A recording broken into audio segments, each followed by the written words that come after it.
네, 오늘 2부 비대위 전환 확정됐습니다마는 이준석 대표의 법정 대응 선언으로 가라앉지 않고 있는 여권의 내용 기류, 그리고 민주당 전당대회 분위기까지 장성철 공론센터 소장, 그리고 양지열 변호사 모시고 전국 진단해 보겠습니다. 두 분 나오셨습니다. 안녕하십니까? 네, 안녕하세요. 예, 오랜만에 모시는데요. 지금 뭐 호우 때문에 또 이게 그 정부 입장에서는 계속 안 좋은, 이거 물론 이제 자연재해이기 때문에 어쩔 수 없는 측면도 분명히 있습니다만, 이제 국민들은 정부의 대응이랄지 이런 것들을 좀 볼 수밖에 없는 상황이란 말이죠. 근데 관련해서 이제 퇴근을 했어요. 그제밤에. 네. 그것 가지고 이제 야권에서도 굉장히 이제 비판을 하고 있고, 그런데 그때 퇴근을 했어야 했는가 하다가 다시 이렇게 비가 많이 내린다면 돌아가는 게 맞지 않았나? 네. 뭐 어떻게 보십니까? 어제 이제 하루 종일 SNS에서 굉장히 많이 떠들었던 단어가 무정부 상태라는 단어가 보이더라고요. 그러니까 국민들이 느끼기에 말씀하신 것처럼 자연재해죠. 뭐 80년, 150년 만에 비라고 하고 어떻게 할 수 없는 일이었던 것도 맞아요. 그런데 그럴 때일수록 사실은 국민들은 정부라는 시스템을 바라거든요. 그리고 정말 어쩔 수 없는 일이 벌어졌더라도 아, 저렇게까지 했는데도 불구하고 막지 못했구나라 할 때 국민들은 또 납득을 하고, 또 그 상황에서도 저렇게 열심히 뛰어주는 사람들이 있기 때문에 국민들도 그걸 따라서 어떻게 보면 희망을 다시 되찾는 거 아니겠습니까? 그런 모습이 하나도 안 보였어요. 그리고 이제 뭐 다른 거 하나씩 짚어보겠지만 퇴근해서 집에 계셔서 이제 자택에서 전화로 지시를 하셨다고 했는데 예. 그게 주는 상실감이라고 하는 게, 그때 강남역 주변에서, 또 강남역이 아니라 강남역이 워낙 교통 중심지잖아요. 그렇죠. 경기도 일대로에서 집에 못 가고 떨고 계시고 비 맞고 버스 지하철 끊기고 차 침수되고 그걸 겪고 있을 때 집에 계셨다라는 게 글쎄 이거는 그래서 국민들이 무정부 상태란 말을 쓰는 거죠. 이 하나도 안 보였다, 이렇게 양지열 변호사는 평가를 하셨는데 여권 입장에서는 약간 좀 섭섭할 수도 있을 것 같습니다. 하나는 보이지 않았는가. 저는 이제 이런 부분이 아쉬운 거예요. 예. 국가 최고 지도자라면, 대통령이라면 국민이 생명과 안전을 위협받고 있을 때, 아, 대통령은, 공무원은, 국가기관은 우리와 함께 하고 있구나, 우리를 보호해 줄 수 있구나, 우리의 어려운 것을 손잡아서 어려움을 극복할 수 있게 해줬구나라는 믿음을 줘야 되는데, 이번에 여러 가지 대처 방안을 보면 그러한 믿음을 주지 못한 것 같아요. 그래서 대통령께 상당히 실망스럽다라는 말씀을 드리고, 퇴근하시더라도 그렇게 좀 여러 가지 어려운 분들이 많이 나타나면 되돌아가셨어야죠. 그래서 위기관리센터 딱 중심을 잡고 정말 최종 컨트롤 타워로서 여러 가지 중심적인 모습을 보여주셨어야 하는데 그런 모습 안 보여주신 거 상당히 안타깝고 실망스럽다라는 말씀을 드리고, 저는 새벽에 나왔던 조치에 대해서는 비판하지 않을 수가 없습니다. 그러니까 갑자기 뭐 행정, 중앙기관 공무원 같은 경우에는 출근 시간 11시 이후로 좀 조정을 해라, 그렇게 네. 얘기하셨거든요. 공무원은요, 국가공무원법에 국민 전체를 대상으로 하는 봉사자들이에요. 그럼 국민들이 8명이 돌아가셨고 7명은 실종당하셨고 정말 침수당해가지고 정말 난장판이었잖아요. 그런 것들을 그러면 수습하기 위해서 새벽이라도 출근해서 우리가 함께 위기 극복을 하자라고 하는 게 맞지, 출근 시간 혼잡스러우니까 공무원들은 11시에 출근해? 이게 맞습니까? 도대체 이러한 판단을 하는 분들이 대통령을 모시고 있다는 것 자체가 저는 상당히 비참하다라는 생각이 듭니다. 그 지금 정 수장님 지적한 바와 같이, 그러니까 민심이라고 하는 게 결국 바닥 민심이라고 게 어떻게 움직일까를 보면요. 어제 제가 이제 뉴스에도 그런 것들이 대목이 나오더라고요. 거리에서 이제 직원분들이 거리에서 이제 장사하시는 분들이 네. 밤에 비 때문에 막 거리로 쏟아져 나오는 물건을 치우고 있는데, 아니 거기서 이제 기자가 너 도와주신 분들 없냐고 하니까 그분들이 그러시다는 거예요. 아니 구청 직원들 11시에 출근한다는데 누가 도와줘요? 아, 그 말이 바로 나오는 그 거예요? 말이 바로 나오는 거예요. 아시는 거예요. 그리고 아까 이제 대통령 안 나왔다는 말씀을 한마디만 덧붙이면 이런 거죠. 저도 그날 밤에 좀 늦게 퇴근을 하고 집에 가서 이제 포털뉴스를 딱 보는데, 당연히 기대했던 대통령의 노란 잠바가 안 보이니까 그냥 뭔가 윤석열 대통령이 그 후보 시절부터 가장 많이 썼던 단어 중에 하나가 상식이잖아요. 그렇죠. 그러니까 거기서 뭘 어떻게 할 수 있고 대통령이 뭐 대통령실에서 이런 얘기가 했지만 크게 뭘 다르게 만들지 못하더라도 그냥 있어야 할 곳에 있다는 사실과 없다는 사실이 이렇게 체감이 되는구나, 다르구나 라는 게 그날 밤에 바로 느껴졌거든요. 그리고 문제는 그 뒤에 계속 대처들이 더 큰 문제 같아요. 오늘도 대통령실에서는 어제 왜 퇴근했냐라는 얘기에 대해서 어제 오후에 보면 예. 그날 본인이 그냥 결정한 게 아니라 주변에 공무원들, 그 대통령실, 그렇죠, 저 비상대책을 하는 분들의 재난안전본부에 조언을 듣고 그래서 결정한 일이라는 거예요. 그 전문가 그룹에서. 예. 그렇게 해명을 해버리면 오히려 더 메시지가 잘못 나가는 거 아닐까요? 우리가 큰 거를 기대한 건 아니잖아요. 정말 집권 세력이, 대통령이, 공무원들이 우리의 생명과 안전을 최소한으로 지켜줄 수가 있다? 아니면은 어려움에 빠졌을 때 그것을 도와줄 수 있다? 도와줄 거야? 라는 기대를 갖게 만들어야 되잖아요. 그런데 그저께 어제의 모습은 상당히 국민들께 실망을 줬다. 많은 기대감을 상실하게 만들었다라고 볼 수밖에 없습니다.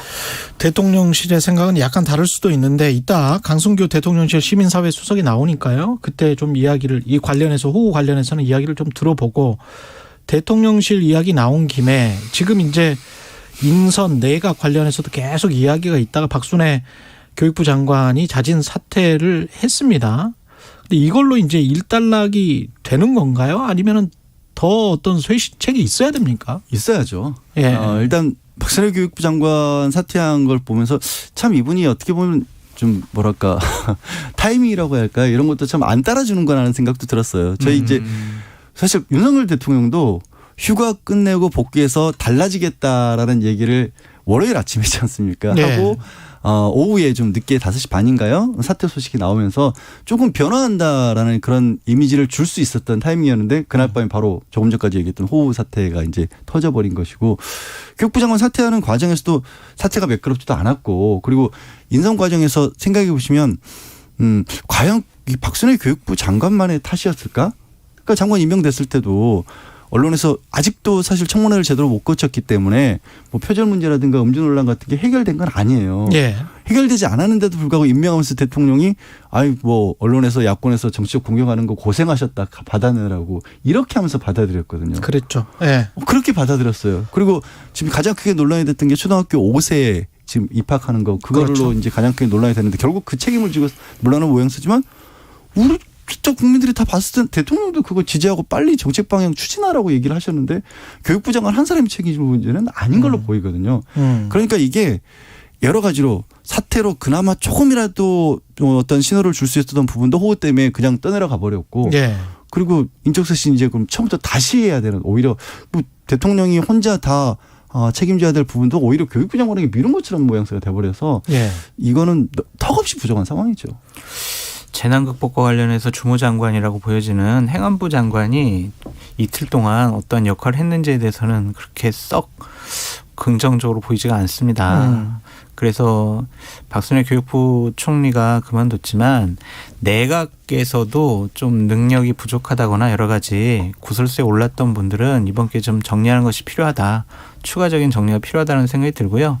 내각 쪽에서. 네. 그리고 예. 대통령실은 좀 바꿀 생각이 있으신 것 같아요. 그러니까 대통령 비서실장, 홍보수석, 정무수석, 대변인 이 정도는 좀 바꾸려고 지금 누가 좋아 누가 적당해라고 추천을 좀 받고 있다고 하더라고요. 아, 그래요? 네. 예. 그래서 아마 다음 주 정도 되면 어느 정도 윤곽이 좀 나올 것 같다라는 생각이 들고요.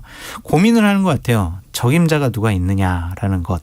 그리고 이렇게 좀 적임자라고 생각하는 분들은 좀 고사하는 부분도 있어서 이것이 원만하게 다음 주에 이루어질 수 있을까라는 좀 걱정은 있지만 대통령께서도 이러한 어떤 대통령실의 개편 문제에 대해서는 충분히 인식하고 계시다라고 보여집니다. 근데 비대위원장 맡은 주호영 의원 같은 경우에 그렇게 이야기를 했잖아요. 좀 시간을 두고 기회를 준 다음에 그래도 영 아니면 어떻게 교체하는 걸로. 그래서 지금은 시간을 주는 타임이라고 그 뉘앙스는 그렇지 않았습니까? 그게 잘못된 인식이라고 보여져요. 되게 아니하다라고 보여지고 아, 그래요? 네, 예전에 정말 잘 던진 선발 투수가 게임에 처음 나와가지고 초반에 한 9점 정도 실점을 했어요. 3회밖에 안 됐는데. 네. 예. 근데 예전에 잘 던졌으니까 우리 한번 기대를 갖고 한번 해보자, 기다려보자. 이게 맞을까요? 5회까지는 가야 된다. 네, 뭐 그게 맞을까요? 네. 그냥 예전에 유명했던 잘 던졌던 사람이라도 실수 많이 하고 컨디션 안 좋으면 바꿔야죠. 지금 어떻게 이런 상황들을 정상적이라고 볼 수 있어요? 근데 대통령실과 내각도 바꿔야죠. 많이 중폭 정도의 개각은 해야 된다. 그럼요. 쇄신을 해야 된다. 지금 근데 문제가 이제 장선수 소장님 말씀에 공감을 하면서도 한 부분이 좀 틀렸다라고 말씀을 드리고 싶은 게 뭐냐면 이게 100일이 안 됐잖아요. 네. 네. 그래서 예전에 잘 던졌던 투수라는 말이 성립이 안 돼요. 지금 상황은. 처음부터 못 던졌던 투수가 된 거예요. 지금 모양새가. 이제 막 등판한 투수. 네, 등판하자마자 두들겨 맞은 거예요. 그래서 네. 저 사람이 공을 계속 던질 수 있을까라는 부분에 대해서 국민들이 지금 회의에 빠져 있는 상황이기 때문에 저는 좀 뭐랄까 너무 가끔 제가 이제 이런 얘기할 때 좀 이상적인 생각을 얘기를 해서 현실 감각이 떨어진다는 말도 듣기도 하지만 시간이 좀 있었으면 좋겠어요. 무슨 얘기냐면 야당과의 대화가 반드시 필요한 상황이라고 봅니다. 쇄신을 할 때. 쇄신할 때. 인적 쇄신을 할 때. 인적 쇄신할 때. 그리고 가능하다라면 그 사실 대통령도 후보 시절에 제일 잘 얘기했던 많이 강조했던 게 이거잖아요. 본인이 다 전문 분야가 잘할 수는 없다 하더라도 그렇죠. 일 잘하는 사람들에게 일을 맡기면 된다. 그 말씀 많이 하셨죠. 많이 하셨잖아요. 예. 근데 지금 본인도 신뢰를 좀 상당 부분 잃었고 대통령실에 대한 신뢰는 말할 것도 없어요. 그럼 이 상황에서 누구를 직접 데려와서 쓴다고 해서 신뢰를 회복할 수 있을까요? 저는 좀 너무 현실감 떨어진 얘기인지 모르겠지만 야당과의 좀 얘기도 필요하지 않나. 근데 이제 야당이 할까요? 장성철 소장님 어떻게 생각하세요? 할까? 근데 그거보다도요. 네. 그러니까 야당과의 대화가 필요하다는 말씀 좋아요. 그냥 원론적으로 좋은데 여당 내에서도 좀 원만한 소통을 하셨으면 좋겠다. 여당도 안 돼요? 안 되잖아요 지금. 아니 그러고 보면은 여당 내에서 야당 역할을 했던 네. 그 이준석 당대표에게 내부 총질이나 하던 대표 이렇게 이제 명명을 해버렸으니까 그렇게 문자를 보냈으니까 그런 방식이라면 그 정도를 못 받아준 거잖아요. 그렇죠. 그러니까 불신이 있었던 것 같아요. 처음부터 믿지 못했다라는 생각인 것 같고 저는 결국에는 대선 후보 과정 중에서 상당히 못 믿는 사람이라고 이미 대통령께서 이준석 대표를 낙인 찍어놓은 것 같아요. 그렇기 때문에 집권 여당의 당대표로서 이준석은 적절하지가 않아. 내가 조금이라도 어려워지면은 내 뒤통수 먼저 칠 사람은 이준석 같아. 라고 해서 빨리 정리하자라고 생각하신 것 같거든요. 정상적인 정당이라면 그리고 정상적인 대통령실이라면 집권 초기에 정말 일주일에 한 번이라도 당대표 그다음에 국무총리 그다음에 뭐 대통령 비서실장 이런 분들이 모여가지고 국정 현안에 대해서 정리를 해야 돼요. 과거에 정부 초기에도 다 있었거든요. 집권 초기에. 근데 그것이 처음부터 없었어요. 딱 한 번만 있었어요. 이거는 정상적이지 않죠. 그래서 이 불신이 결국엔 이러한 비극을 가져오지 않았느냐라는 생각이 듭니다. 뭐 주호영 지금 당장에 그럼 앞으로는 어떻게 되는 겁니까? 주호영 비대위원장 있고 그다음에 당장 뭐 이준석 당대표를 만나라. 네. 만난다. 뭐 이렇게 이야기를 하는데 그렇게 해서 어떤 가처분 소송 안 하고 명예롭게 진짜 결말이 지어질까요? 저는 힘들 것 같아요. 네. 일단 여당도 글쎄요. 공교롭게도 참 지금 상황이 비상 상황이라는 걸 인식했는지 어제 비상대책위원회를 꾸렸죠. 예. 근데 우리가 얘기하고 있는 비상 상황에 대한 인식과 그쪽의 비상 상황이 달랐지 않습니까? 사실 지금까지 얘기한 것처럼 국가적 재난도 있었고 대통령의 지지율이라든가 대통령실의 어떻게 보면 처신이라든가 아니면 대책 같은 것도 적절치 못해서 비상 상황이라는 얘기를 하고 있는데 여당에서는 다른 이유로 비상 상황이라고 어제 하필이면 또 비상대책위원회를 발족을 시켰어요. 이것도 참 아이러니하긴 합니다. 근데 여당의 비상대책위원회는 다른 게 아니라 지금 말씀하신 거 정반대. 이준석 당대표라는 사람을 쫓아내기 위한 비상 상황이었잖아요. 인위적 비상 상황을 설정한 거잖아요. 사실상 보면. 그러니까 모든 과정 자체가 이준석 대표 내주총재라는 사람인데 저거 장 대표 자리에서 물어내야 되지 않겠느냐라는 인식이 있었던 게 아닌가라는 게 대통령과 원내대표의 문자에서 보였고 실제로 그게 실행되는 과정들을 눈앞에서 봤잖아요. 갑작스럽게 여당에서 아니 왜 지금 당대표도 있고 직무대행도 있는 상황인데 왜 비상대책위원회를 만들지? 그거 하기 위해서 어제 막 당원도 막 바꾸네? 그리고 갑자기 오선이라는 조영 원내대표를 임명을 했는데 원내대표라는 비상대책위원장 맡았는데 제가 이거를 지금 뭐 조기 전당대회 할 때까지만 할지 아니면 그 과정에서도 좀 당의 체질을 바꿀지 고민이다. 이런 말씀하시는 거 보면 진짜 그 정말 어떤 국가적인 어떤 상황을 고려해서의 비상 상황이 아니라 진짜 오히려 또 대통령의 눈에 들지 않는 사람을 좀 치워낸 다음에 잘 꾸려보자 이런 수준의 비상대책위원회가 아닌가라는 생각이 드니까 지금 말씀하신 원만한 수습은 어려워 보여요. 지금. 저는 어제 전국위원회를 열어서 예. 비상대책위원장을 선출한 거, 의결을 한 거 자체, 그 행사 자체가 저는 상당히 부적절하다고 생각이 들거든요. 이 지금 국민의힘은요, 좀 심하게 얘기하면 집권 여당으로서 역할을 제대로 못하고 있고요. 국정을 운영할 능력이 있느냐, 자격이 있느냐, 자질이 있느냐, 아니면 생각과 판단이 있느냐라고 저는 비판하지 않을 수가 없어요. 왜냐하면 월요일 저녁부터 생각을 해보세요. 정말 난리가 났잖아요. 수도권이. 예. 정말 국민들 돌아가시고 실종되고 정말 대통령께서도 비상 상황이라고 생각하시고 지금 정부가 지금 난리가 났는데 나라가 난리가 났는데 자기들은 한가하게 모여가지고 이준석 쫓아내는 비대위원장을 의결을 했어요. 최소한 좀 집권 여당이라면 생각이 있는 당이라면 자 지금 나라가 어렵고 국민이 이제 힘들어하시니까 전국위원회 좀 뒤로 미루자. 3일 정도 좀 뒤로 미루자. 우리 일단은 어려운 위기 극복에 우리 집권 여당의 모습을 좀 보이자. 아, 그런 메시지가 나왔어야 됐다. 그런 메시지 나오고 그리고 행동도 그렇게 하고. 의원들 다 모여가지고 자 수해 복구하는데 우리 다 가자. 그게 맞지. 거기서 전국위원회 모여가지고 지금 그 ARS를 투표할 때입니까? 근데 이름이 하필은 비상대책위원회니까 이게 누가 뭐 잘 모르는 사람이 보면 야 나라가 어려우니까 비상대책위원회 만들었나 보다. 수해 때문에 농담처럼. 비상대책 사실은 한 게 수해 아니고. 때문에 여당이면 집권 여당이면 수해 때문에 비상대책위원회 꾸려야 되는 거예요. 아니 그러니까 어제 최소한 오후에는 퍼포먼스라도 정말 전 의원들 당원들 다 동원해가지고 수해 복구에 정말 그런 모습을 보였어야 돼요. 어제 권성동 원내대표가 말이 안 되는 관련 거죠, 메시지를 딱 내놨는데요. 예. 161자였답니다. 네, 자수로. 말이 예. 안 되는 일이 벌어요.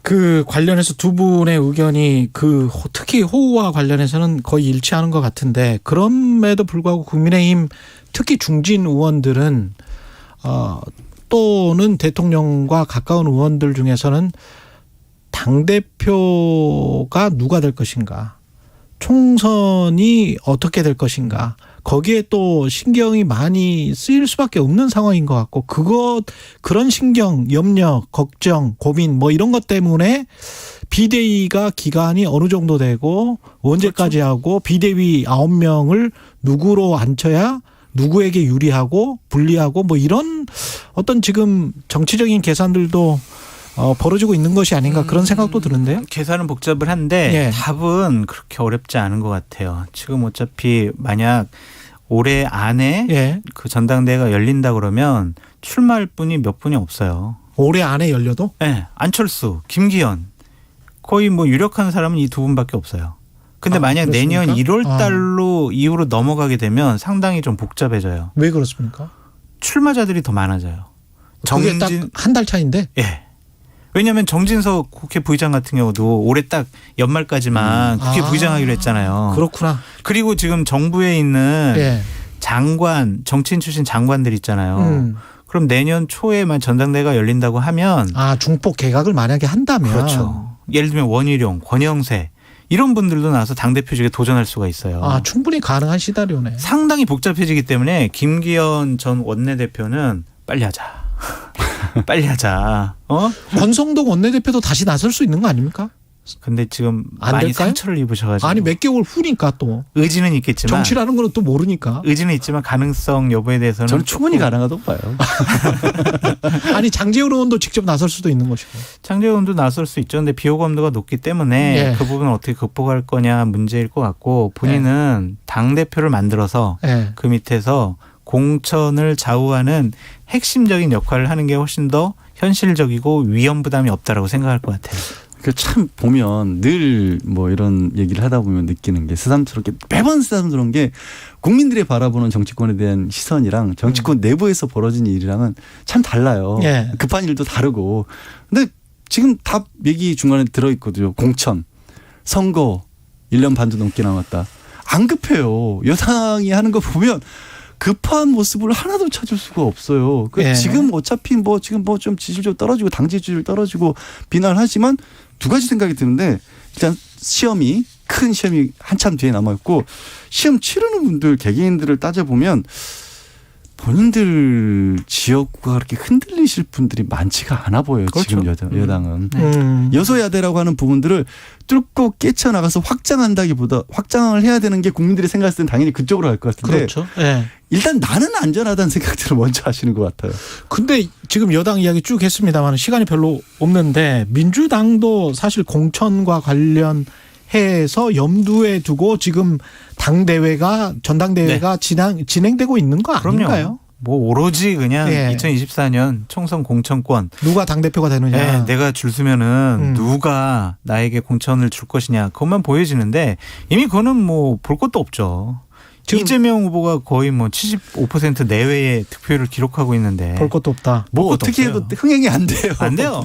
아니 근데 이거 당원 구장 관련돼서 그 80조? 80조. 예, 80조. 네. 당원 80조 이 기소시 직무 정지 규정하고 있는 거 있잖아요. 네. 이게 만약에 관련해서 김혜경 씨 법인카드 사건 등 뭐 여러 가지 사건들이 있는데 기소가 이재명 의원이 본인이 된다면 이것 때문에 지금 이 80조를 없애는 것이냐 아니면은 없애자고 하는 것이냐 이재명 의원은 아니다. 그 전부터 뭐 이런 논의가 있었다 이렇게 이제 주장을 하고 있는데 어떻게 보세요 이게? 근데 이게 아예 관련이 없다고는 말씀을 못 드리겠는데 예. 사실 이제 그걸 엄밀히 굳이 그러니까 법적으로 따져본다라면 그것 때문에 당대표가 기소됐다고 당원권이 정지되거나 하기는 어려워 보여요. 당무. 직무가. 예. 규정 자체가 사무총장이 이 부정부패 혐의로 기소가 된 경우에 정지시킬 그렇죠. 수 있다라고 예. 돼 있거든요. 당대표를 사무총장이 정지시킨다는 것도 이상하고 정지시킬 수 있다고 했지 이거 꼭 정지된다 자동 정지된다 이런 규정도 아니에요. 다만 이제 상징적인 부분이 있는 것으로 보입니다. 오히려 이제 민주당 특히 이제 지지하시는 분들 입장에서는 현재의 정권이 특히 윤석열 검찰총장 출신 대통령이다 예. 보니까 검찰에 하는 수사에 대한 어떤 굉장히 막연한 두려움, 공포 이런 게 분명히 있거든요. 그런 부분들을 좀 사전에 좀 막는다는 어떤 의미는 있는 것 같아요. 그래서 사전에 막는다라고 생각을 하지만 민심에서 중도층 같은 경우는 저 꼼수 아니냐 이렇게 분명히 생각을 할 수 있고 굳이 그걸 할 필요가 있을까? 그게 아니라는 부분들도 충분히 설명할 필요가 있는데 네. 문제는 그걸 설명하기에는 네. 어차피 흥행이 잘 안 돼서 별로 얘기가 안 돼요. 그러니까 방탄복을 겹겹이 입고 싶어 하는 거예요. 개항을에 나가가지고 일단은 본인이 국회의원 방탄복을 입었고 이번에 당대표 돼서 한 겹 더 입고 예. 그리고 당원 80조를 좀 고쳐가지고 완전하게 세 겹 입겠다. 저는 그런 식으로 보여지는데 꼼수죠. 그리고 많은 민주당 쪽에 계신 분들이 이거는 사무총장이 각급 당직자를 어쨌든 기소당하면 직무를 정지시키는 거야 라고 하는데 그거를 왜 제한적으로 해석하냐고요. 그리고 이것이 문제될 것 같으면 왜 본인은 개정돼야 된다고 생각을 하겠냐고요. 그리고 원래대로 당원과 당규에 자 당대표는 아니야 그러면은 각급 당직자 가로 열고 당대표 등 선출직은 제외 가로 닫고 이런 부분이 있어야 명백하게 자 당대표는 이거에 규정으로 적용이 안 돼요라고 할 텐데 이거는 그런 규정이 없잖아요. 차후의 해석이잖아요. 제가 말씀드린 건 뭐냐면 바로 이런 식으로 만약에 논란이 되거나 기소가 되잖아요. 그렇죠. 장성수 소장님 같은 분이 이 규정인데 왜 적용 안 하냐라고 들고 나올 거란 말이에요. 그렇죠. 적시한 목소리를 낼 거란 말이에요. 예. 그래서 그걸 없애겠다는 거예요. 실제로 이 기소가 그게 되면 옳아요? 예? 그게 옳아요? 아니 옳다 그르다의 문제가 아니라 평소 같으면 괜찮은데 지금 뭐 이재명 후보 관련해서는 워낙에 막 요만한 것들도 언론에 요만한 게 아니라 진행되고 있는 것들도 다 나오잖아요. 법인 카드 가지고 왜 그러면 소고기를 사 먹고 초밥을 사 먹냐고요? 왜? 그게 지금 법적으로 따져봤을 때 배 씨 같은 경우에 네? 지금 저기 국익상실죄 같은 국고손실죄 같은 경우는 1억 원 이상 써야 되는 거예요. 그런 어려운 법적인 문제는 잘 모르겠어요. 하지만 이렇게 나오잖아요. 법적으로 따지면 얘기가 안 되는 것조차도 정치적으로 분명히 논란을 만드니까 경기도 법인 카드 가지고 왜 소고기를 사 먹고 그 부분에 대해서는 왜 초밥을 사 먹냐고요? 왜 부인이 선거 가지고 사과한 것도 법적으로 논란이 될 수 있는 여지가 있는 것처럼 계속 만드니까 아예 없애겠다는 거죠. 잘못한 거는 잘못했다고 하시면 돼요. 했어요. 몇 번을 했어요. 지금도 또 잘못했다고 하시고 하고 계세요. 그 부분도. 넘어가려고 하면 안 돼요. 두 분 또 나오시면 재밌을 것 같습니다. 여기까지 듣겠습니다. 양지열 변호사, 장성철 공론센터 소장이었습니다. 고맙습니다. 감사합니다. 네, 고맙습니다.